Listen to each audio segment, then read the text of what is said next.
निवडणूक आयोगाने पत्रकार परिषद घेऊन स्थानिक स्वराज्य संस्थेच्या निवडणुका जाहीर केल्या आणि त्यानंतर आता नगराध्यक्ष पदासाठी सगळे इच्छुक उमेदवार जे आहेत ते कामाला लागले आहेत। सध्या अंबरनाथमध्ये जर आपण बघितलं, महायुतीचं सरकार आणि महायुतीमध्ये शिंदेच्या शिवसेनेकडून माजी नगराध्यक्ष जे आहेत मनीषा वाळेकर त्या इच्छुक आहेत, तर दुसरीकडे भाजपकडून देखील ज्या करंजुळे आहेत त्यांची सून म्हणजे तेजस्वी करंजुळे पाटील त्या देखील इच्छुक आहे आणि त्याच आपल्यासोबत आहेत।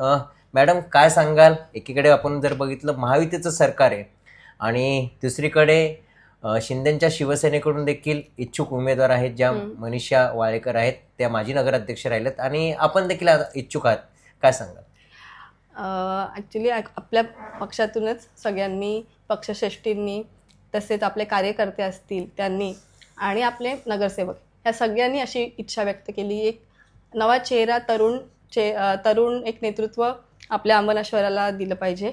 त्यासाठी सगळ्यांनी अशी इच्छा व्यक्त केली की तेजस्वी विश्वजित करंजुले पाटील हे नाव योग्य आहे आणि काल झालेल्या मेळाव्यामध्ये सगळ्यांनी एकमताने माझं नाव सूचित केलेलं आहे।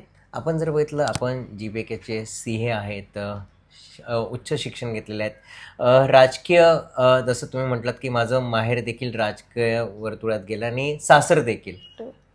माझ्या माहेराला ऐतिहासिक राजकीय वारसा आहे आणि समाजसेवेचं तर सगळंच काम मी पाहत आहे। माझ्या माहेरीसुद्धा शिक्षण, कोणाला गरजू विद्यार्थ्यांना असतील त्यांच्या शिक्षणासाठी कोणाला मदत असेल तर ती आम्ही नेहमी केलेली आहे आणि सासरी आल्यानंतर 6.5 वर्ष झाली लग्नाला आता, तर मी तेच बघते की जे काही जिथे मदत लागते तिथे हे लोक तयारच आहेत आणि त्याच्यातून मला पण खूप शिकायला मिळालं।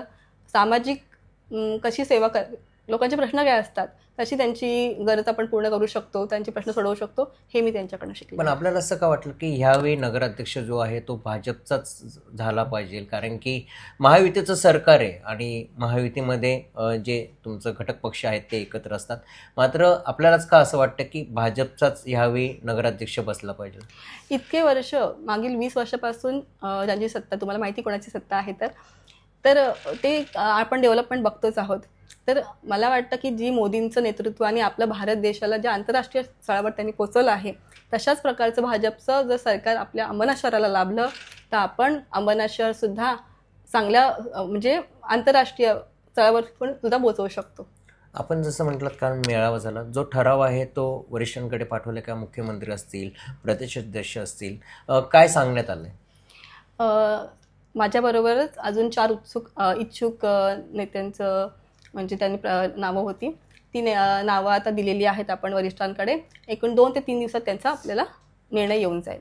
पण उमेदवारी जर आपल्याला मिळेल तर ध्येय का असणार? पुढचं ध्येय माझं हे आहे की अंबरनाथ शहराचा सर्वांगीण शाश्वत विकास, नुसता विकास नाही तर शाश्वत विकास आपल्याला करायचा आहे। शाश्वत म्हणजे दीर्घकाळ टिकणारा विकास।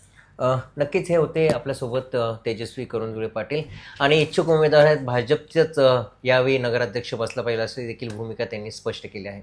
मयूर जाधव, TV9 मराठी, अंबरनाथ।